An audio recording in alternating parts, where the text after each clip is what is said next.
Welcome to The Power of Pages, where we review books that ignite your mind, elevate your life, and drive your ambition. And I go by Ty. I'm Mr. Fly. And this episode, we are reviewing Never Split the Difference. I like the way that he put it in the book.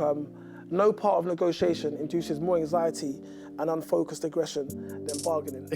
You know? I want to tell you a story about a time someone disarmed my anger and made me feel happy and collaborative. We asked our audience a series of questions, and we're gonna have Joseph versus Mr. Fly, head to head.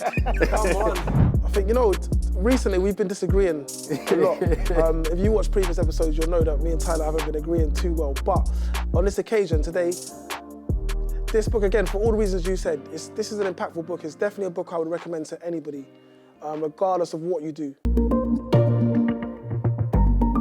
We just want to say a massive thank you to AP Studios and Vicky for letting us use these amazing studios. And a massive thank you to Nick and the production team for putting this all on. So big thank you. But Never Split the Difference is a book that both of us have read many years ago. It's a couple of years ago now. Yes. And we wanted to revisit it because it's been a while and it's been a good book. Yeah. I mean, the first time I read this book, it definitely made an impact. We're going to get into reasons why later on. But yeah, it's a great book. I think it talks about negotiating as your life depends on it, like you said. But I think it's negotiations that can be in the work life, family life, relationships, friends and all things like that. So. Yeah. I think I want to touch on this because I read this book many years ago, maybe 5 years ago, and I tried to convince you to read it, and you was taking ages. You didn't want to read it. Then eventually, you read it. I think we remember that story differently. But anyway, I read it in the end, so yeah. Yeah, okay. So the book has so much to offer. I mean, we're not going to have time to go through everything that is in the book, but I guess there are a few sections that I want to touch on, and I'm sure you probably want to touch on a few. But I think it's chapter 2. He talks about being a mirror. Yes. And in a communication or negotiation. And before we go on to that, negotiation is a big part of our life. Yeah. And he kind of elaborates on it and says, everything is a negotiation. Yeah. What time are we meeting today is a negotiation. Oh, do you know what? I can't get there that early because X, Y, and Z. And he kind of says negotiation isn't just for, bargaining the highest price or lowest price. It's about life, using it in life. Yep. And one of the ways he does that is by using a method called Be a Mirror. Yep. And it's how to establish rapport quickly. And being a mirror is, I've got the notes here, essentially repeat back what the other person is saying. So you might be telling me a story about football, and I'll say, football? And what that basically what it says is, please help me understand without inciting irritation or getting you to be defensive. Yeah. So rather than saying, what are you talking about football? What do you mean? Like it's saying, oh, football.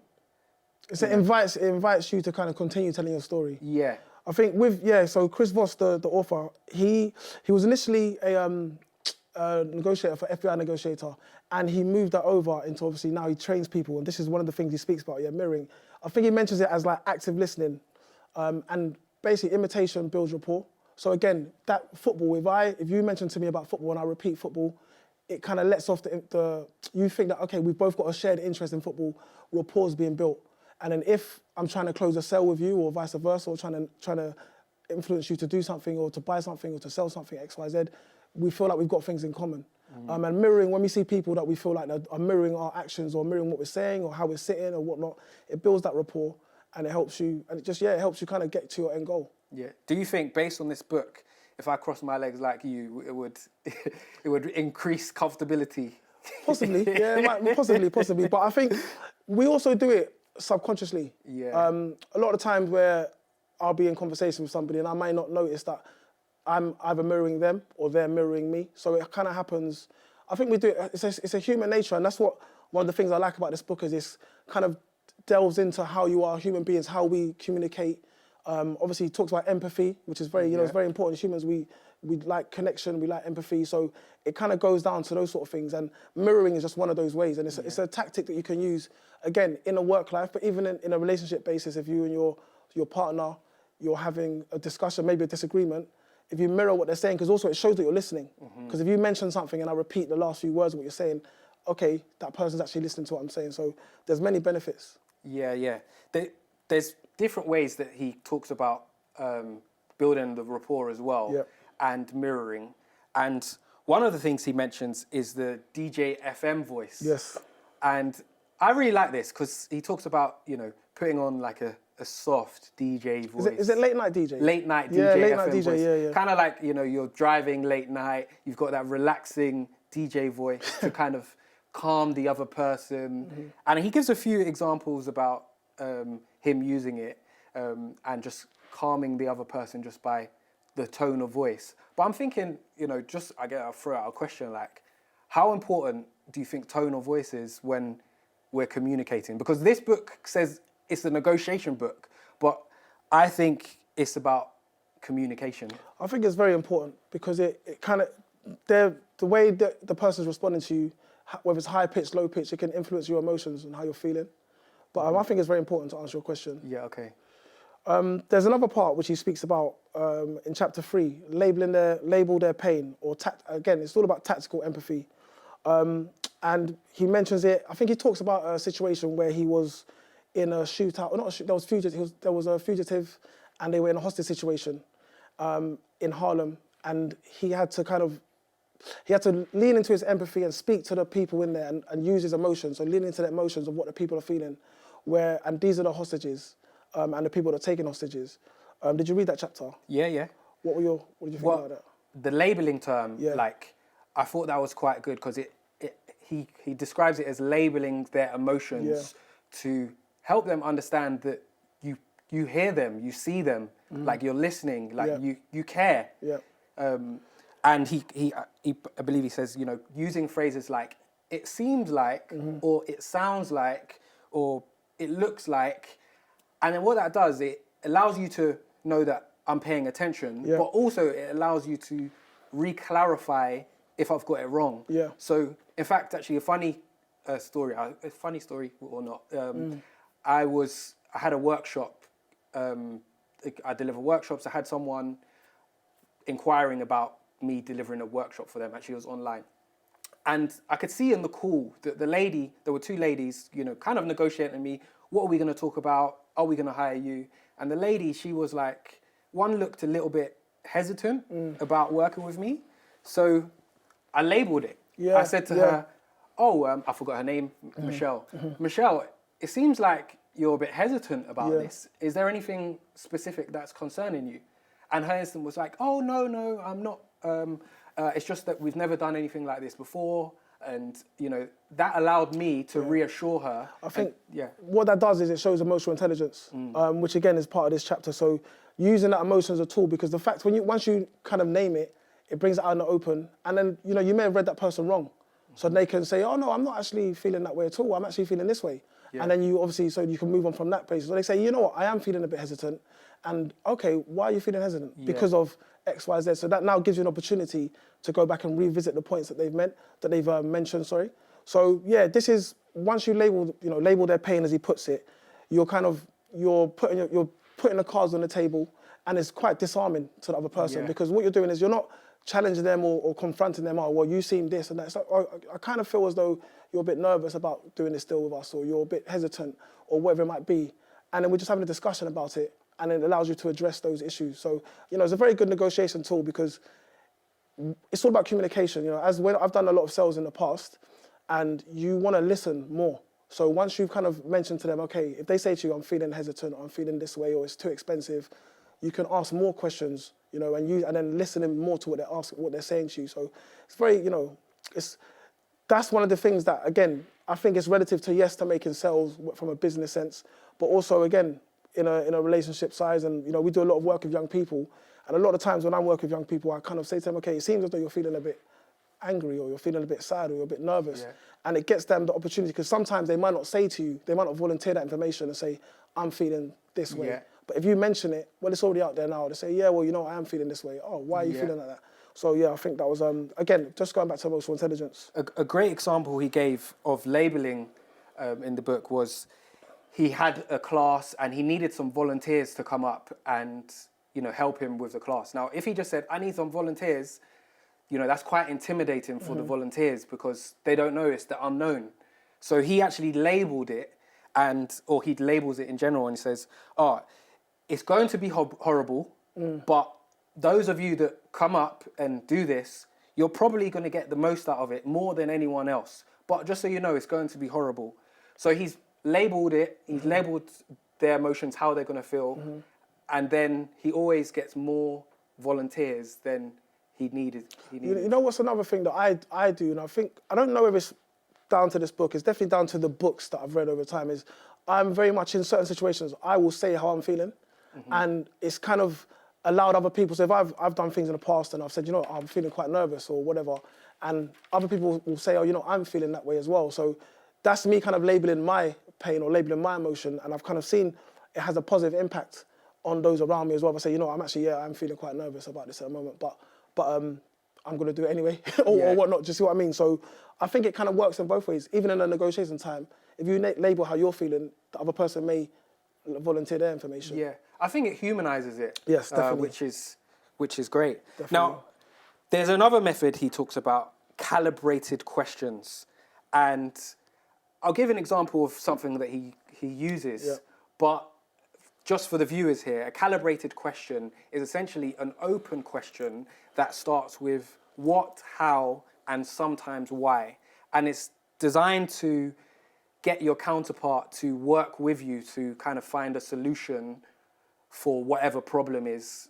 I think this is like one of the main things he's known for. Yeah. On his courses, calibrated questions is like his that's his golden goose, shall we say? Yeah, whatever, his money maker. Yeah. But I love this because, we read this book years ago, but actually it's helped me both in my personal and professional life by asking calibrated questions. Because not only does it get the other person to think, but it also allows, new information. It allows you to understand them a bit better. So let me just give an example of what he used in the book. Yep. There was a patient in hospital and they were taking, the hospital were taking long to give him his medication or whatever. And anyway, he wanted to leave. And the doctor used calibrated questions to help him stay. And he could have just said, no, you can't leave. Yep. Now that's an argument. I'm leaving. I'm going. Doesn't matter what you're saying. They could have been, and then he would have felt maybe even if he lost the argument and he had to stay, he would have felt like, I'm staying here against my will. Yeah, defiant. Yep. Yeah, defiant. Perfect word. But instead, the doctor used calibrated questions to get him to stay. And what the doctor said was, what is so important about leaving? And then that allowed him to say, well, I've got a delivery coming at 4:00 later. I need to be in for it. I need to get shopping for this, X, Y, and Z. So now the doctor said, okay, well, we can get that organized for you. So it's best for your health if you stay here. Let's get that organized for you and we can sort that. So what the calibrated question did, it allowed the doctor to gain new information and it allowed to find the solution to the problem, which was, I need to leave because I've got this order coming. Yeah. I don't care if I've got all these wires or whatever in me. Yeah. The thing I like about calibrated questions is the better the quality of your question, the better the quality of the answer you're going to get.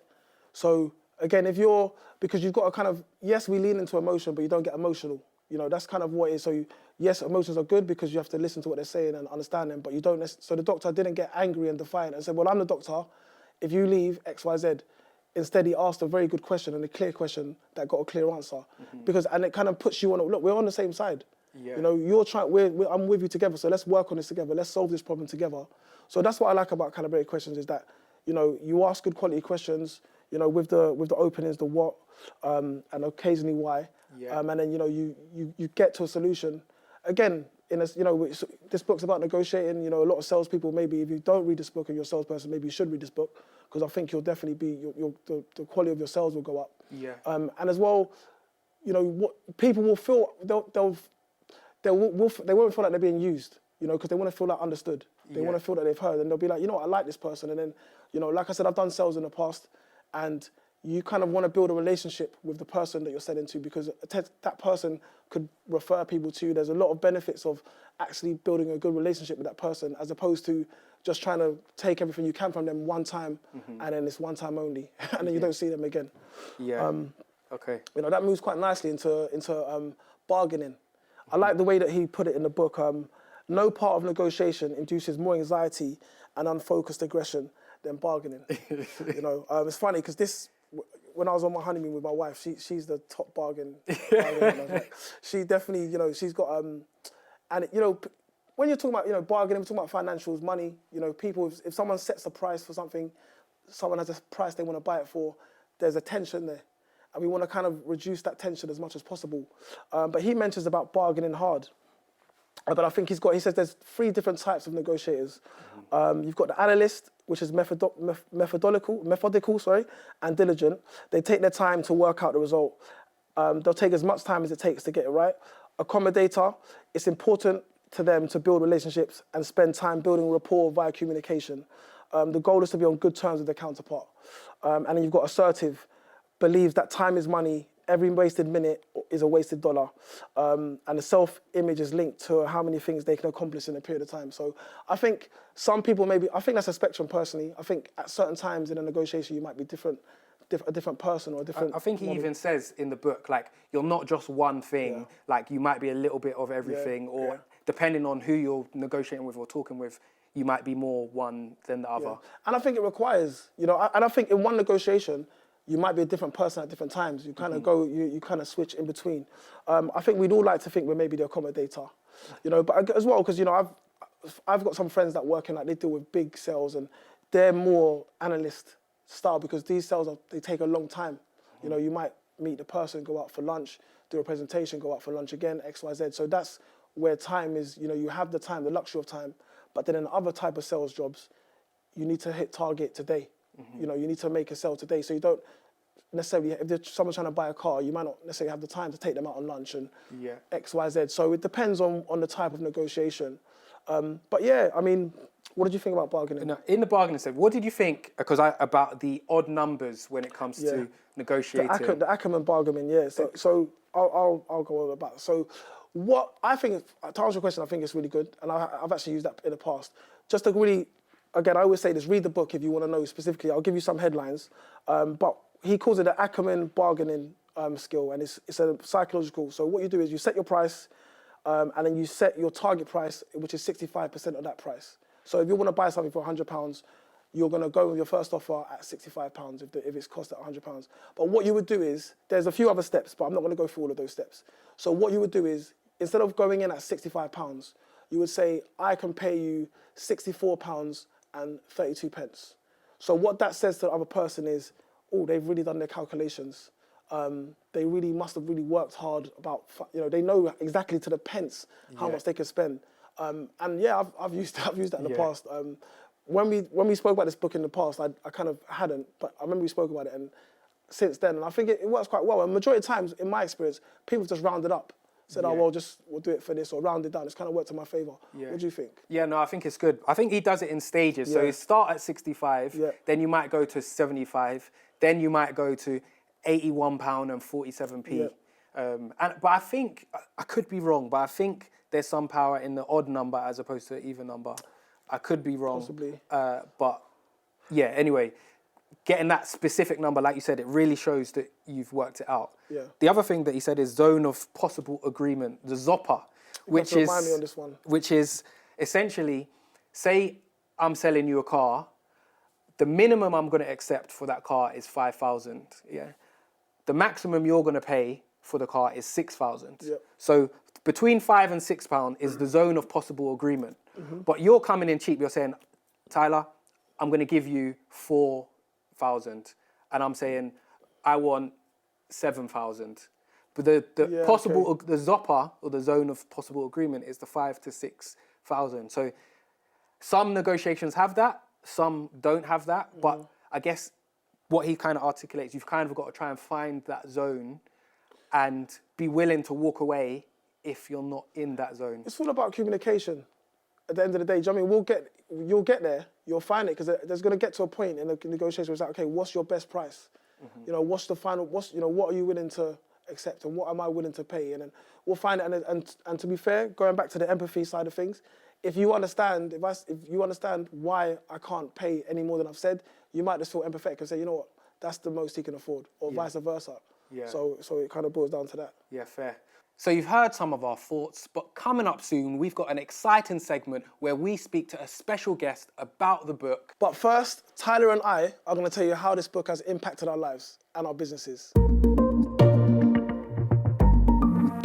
I want to tell you a story about a time someone disarmed my anger and made me feel happy and collaborative. And they did this in such a unique way. They did this using what's known as an accusation audit from Chris Voss's book, Never Split the Difference.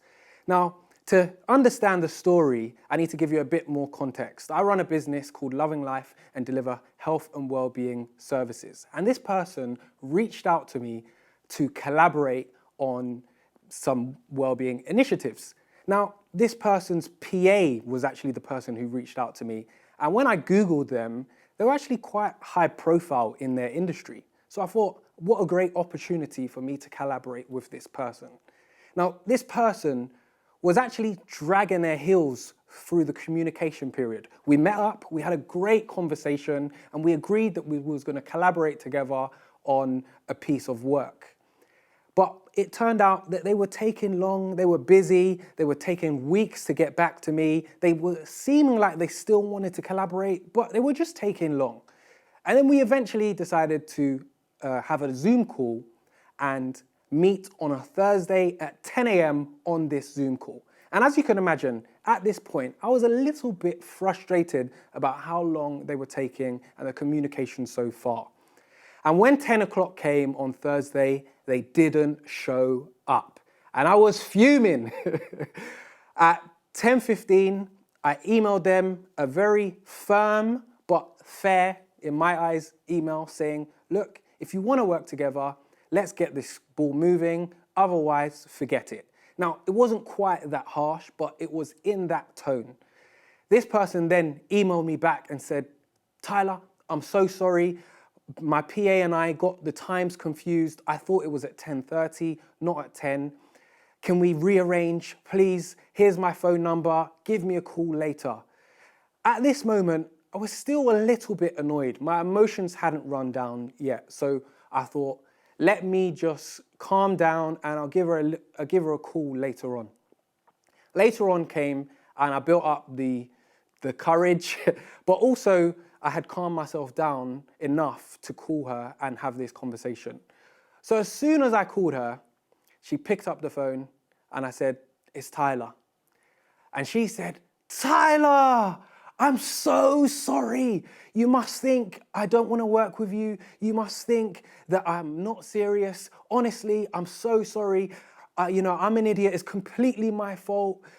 I'm really, really sorry. Please, I hope you can forgive me. Let's work together. Now, in that moment, what can I say? I can't still be mad because she's immediately addressed the situation that had happened. She's immediately addressed the accusations that I can potentially accuse her with. She's put it all on the table and labeled it all out in front of me. So I then would be stupid to go back and say, well, you said this, you said that. She's already done it. So in that moment, she completely disarmed me and allowed me to calm down. And we then ended up having a lovely phone conversation and we ended up collaborating on a piece of work which went really well. And now we have a good relationship. And in this book, in Chris Voss's book, he talks about an accusation audit. And that is labeling the things that someone else is going to accuse you of before they do it to disarm them. And once you've disarmed them, you can then have a nice collaborative and a great working relationship. And this is exactly what this lady did to me. And this book helped me to acknowledge it and realize it. Yes, so I want to tell you a story about how this book, Never Split the Difference, has actually created opportunities and effectively made money for my organisation, Fit for Life Youth. So before I read this book, I think a lot of people can maybe relate to this. You kind of, when you're sending emails to people, prospective clients, you get kind of, sometimes if they're not as eager or if they, you know, people are busy, you get caught in a loop of chasing up emails, emails of the sort of, oh, just checking if you received my last email. Have you had a chance to read, or something like that, fill in the gaps. There's a section in the book which he calls Email Magic, How to Never Be Ignored Again, because essentially what's happening is the person on the other end of the email, or you feel as though they're ignoring you, hence why they haven't responded. To be fair, people are busy, they've got their other priorities, and at that moment in time, your email may not be the top of their priority list. So there's a way that Chris Voss, there's a very simple sentence that you can send, and I've personally sent myself on numerous occasions that I learned from the book, and every time I've sent this email to people, I've always got a response. And the time I'm thinking about specifically now, it actually led to us creating work. So I'll give a bit more context. We do a lot of after-school clubs, PE lessons and whatnot in schools around the North Kensington area, Ladbroke Grove area. There's a few private schools that we've tried to work with over the time, and some we have worked with, some we haven't. I was introduced to someone who was the PE coordinator at one of these private schools.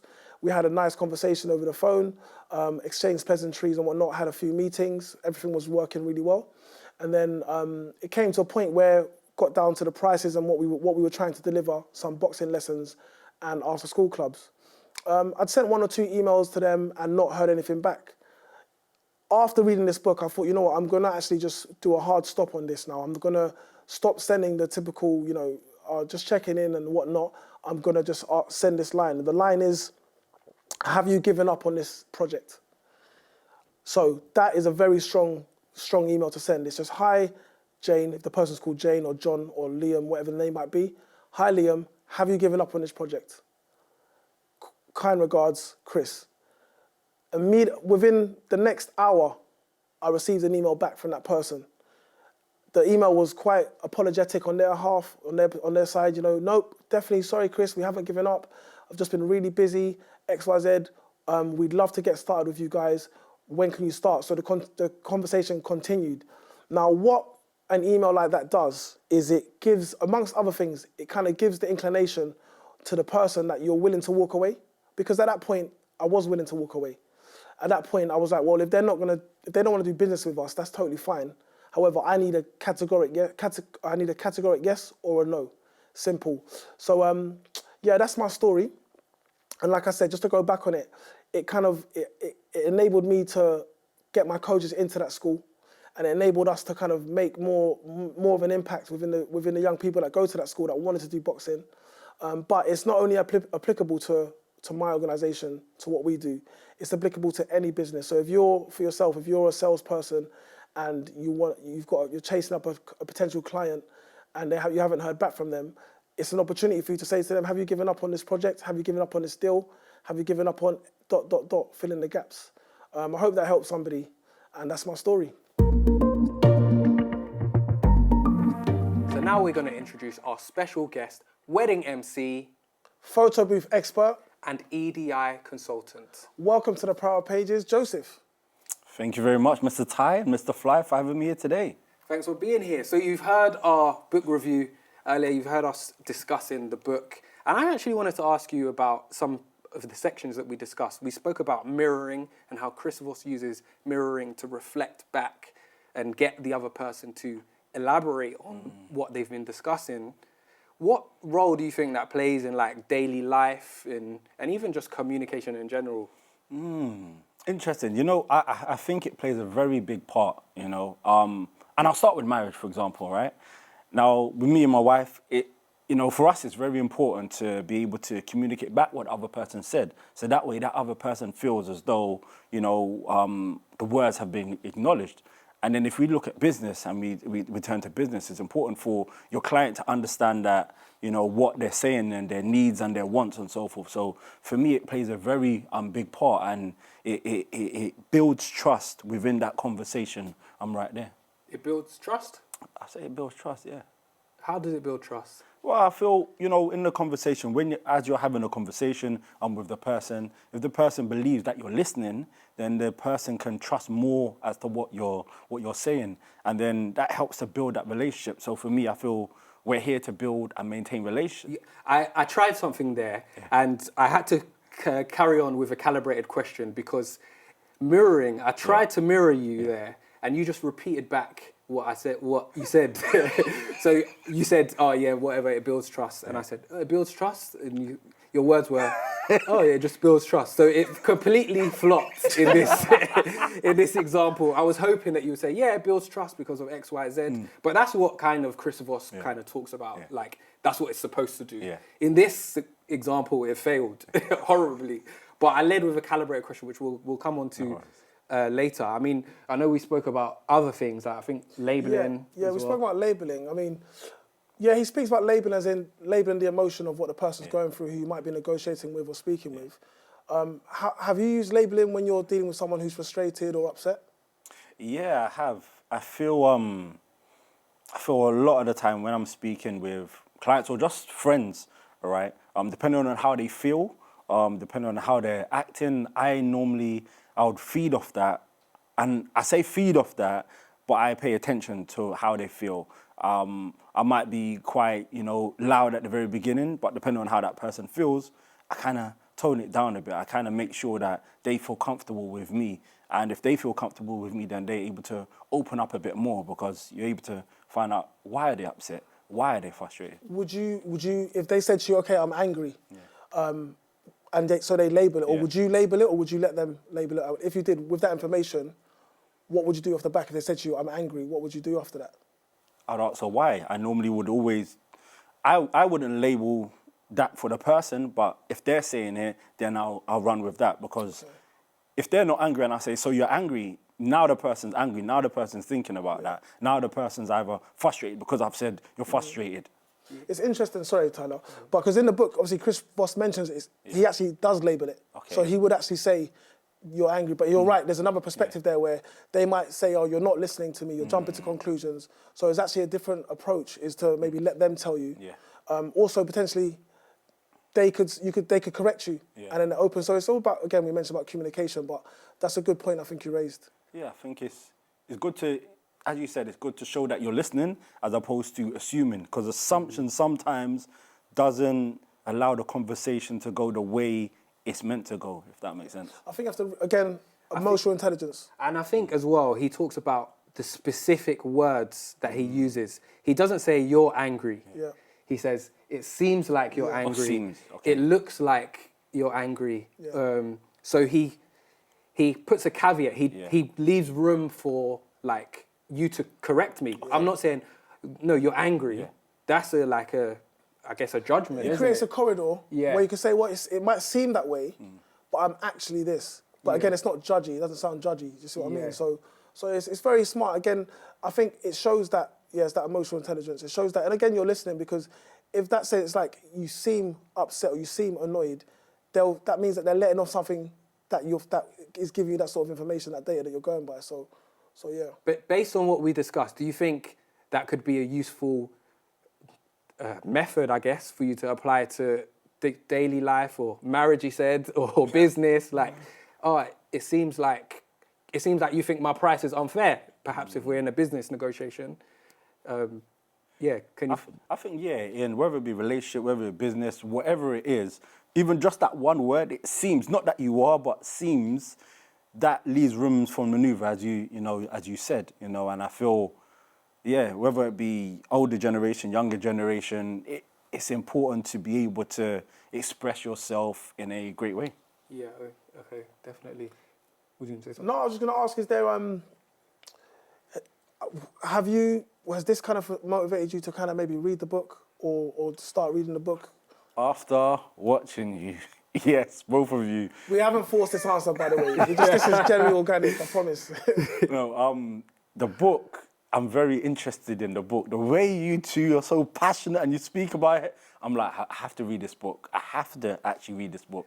And I mean, I'm going to go way off here. We was talking a little bit off camera about when we're going to start reading. So, I just want to ask you when you're going to start reading. How are you going to implement it into your... If I can direct myself to buy the book today, I'm going to buy the book today and start the book today. So by the time, within 30 days, I would have read the book. Joseph, as a guest today, Yes. we're going to give you a copy of the Oh, you want to give me a copy? We're going to give you a copy. Oh, I think thank Tyler, you, I think we're going to do that. Yeah, good. I think that's good. Yeah, Thank you. Yeah, we're holding you accountable. Okay. The other thing he talked about was calibrated questions, like asking how, what, and sometimes why. We didn't actually touch on why, because why can be like accusatory, like why did you do that? Yeah. Why? So why is used sensitively. Read the book to get more context on that. But do you think using or asking questions with how and what could help like communication in your life? Yeah, I think that helps to open up the conversation, because if a question's asked and you're just take the answer in, but you don't know the how or the why or the what or even the when, then what have you actually really discovered about that person or that project? What have you discovered? Because I think, as I said, it's about building trust. It's about building relationships. In order to continue asking more questions, you have to ask the why. You have to ask the what, I think it's an old adage, you've got 2 ears and 1 mouth for a reason. It's about listening. I think with this book and with these sort of things, the way I see it is you're consistently trying to gather information. Yeah. Hence, those questions, they're open-ended questions, which will give you more information. And especially as a salesperson or, yes, as a husband or a partner or a friend or a brother or sister, whatever you might be, the more information you have, the better educated decision you're going to make. So I think that's kind of what Chris Voss is kind of alluding to. And again, I keep saying it, but because it's so true. It's, again, that emotional intelligence. Because once you get that information, you don't want to be triggered by that information. Because if someone's just been vulnerable with you and told you something, I feel this way, and then you shut them down or something of the sort like that, then they're going to just close up again. So you have to kind of be like, okay, I don't like what I just heard. However, I like the fact that they told me. Where can we build from here? So I think, this book and many other books that we talk about allude to those sort of things. I mean, you touched on it there about listening and how powerful listening can be. But, like, where's the balance between listening and then also getting your point across? Because, we want to listen and understand, but at the same time, if we might even be frustrated or annoyed about a situation. So, like, I'm just putting it out there. Where's the balance?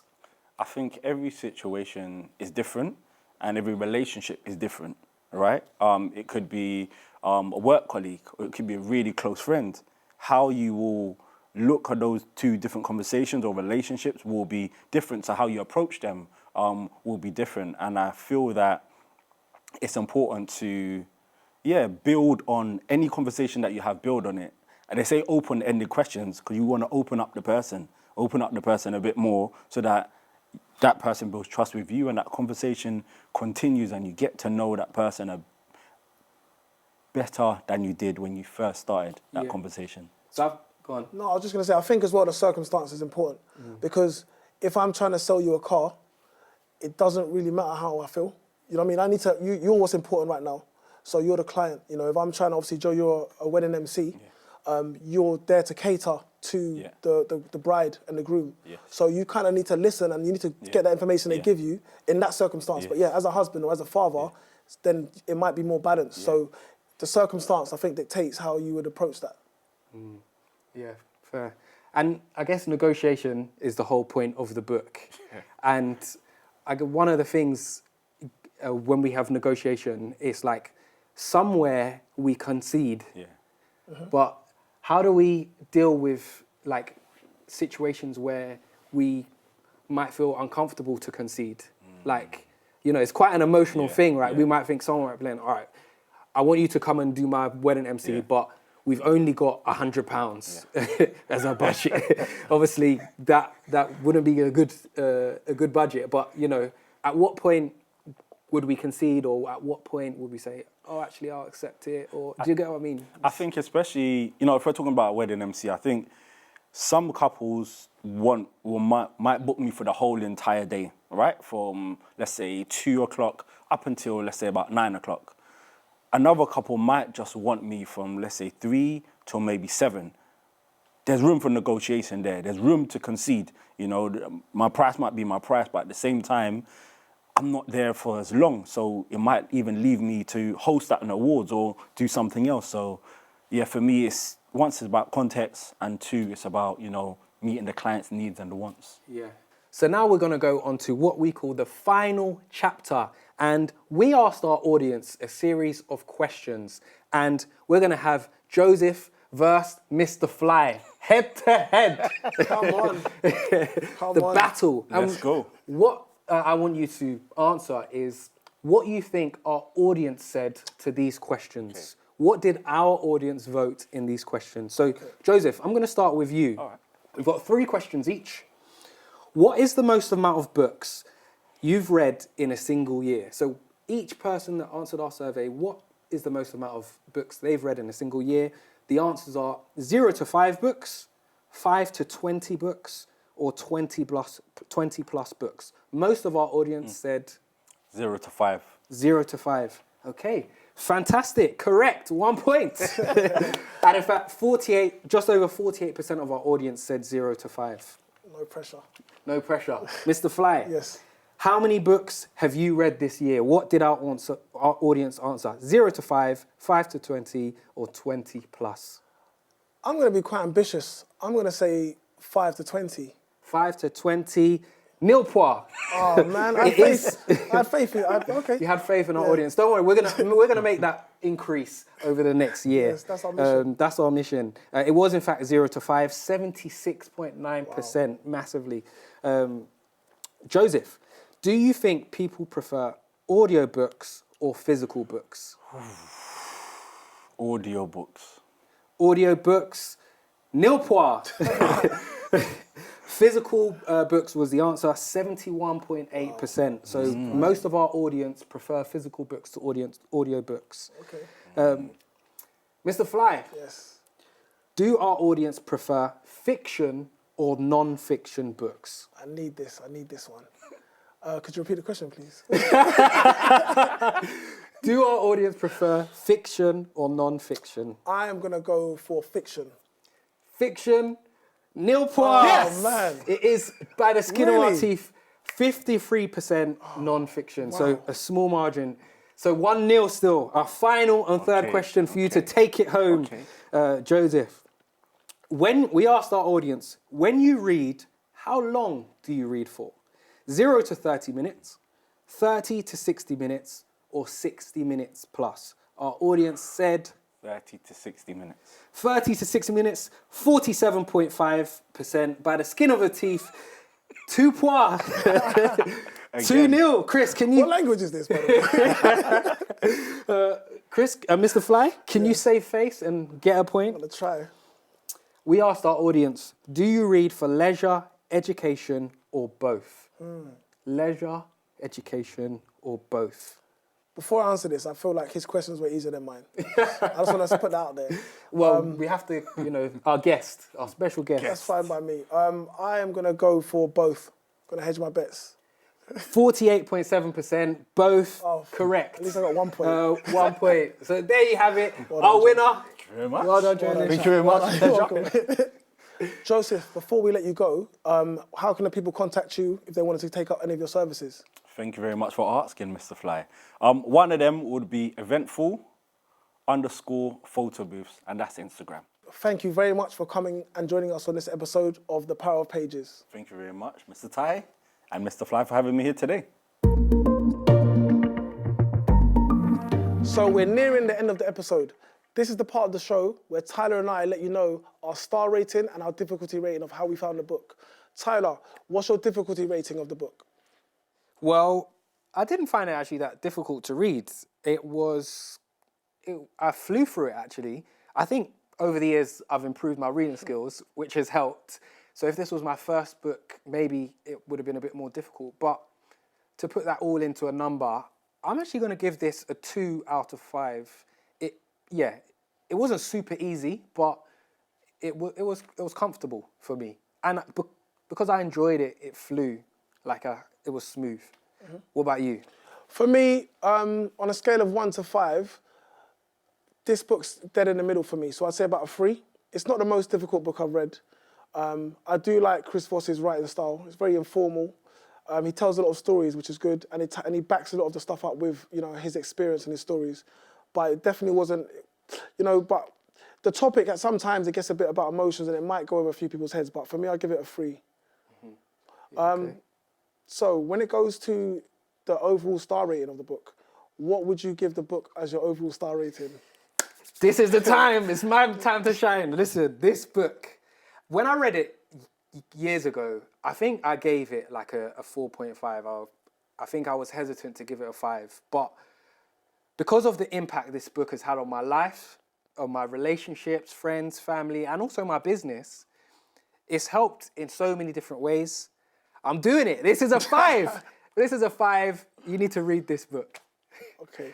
You. I think, recently we've been disagreeing a lot. If you watch previous episodes, you'll know that me and Tyler haven't been agreeing too well. But on this occasion today, this book, again, for all the reasons you said, this is an impactful book. It's definitely a book I would recommend to anybody, regardless of what you do, regardless of what you do. So I'll give it a 5 also. It's definitely up there with one of the best books I've read. And I would even, I've read it twice now. I'd read it again. Listen, that's 5. We agree, yeah? It's a truce, yeah. It's a truce, yeah, exactly. So just to finish off, what is the power in these pages?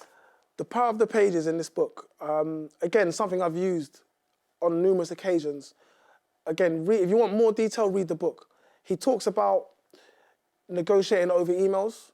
And, there's an email culture now where people receive a lot of emails and the kind of common rhetoric is, oh, hi, just checking in whether, if you're emailing somebody and you're trying to do a deal with them and they haven't responded to your last few emails, the typical email people send is, oh, just checking in whether you saw my last email, just checking in how things are going, if you've had a chance to look at something like that.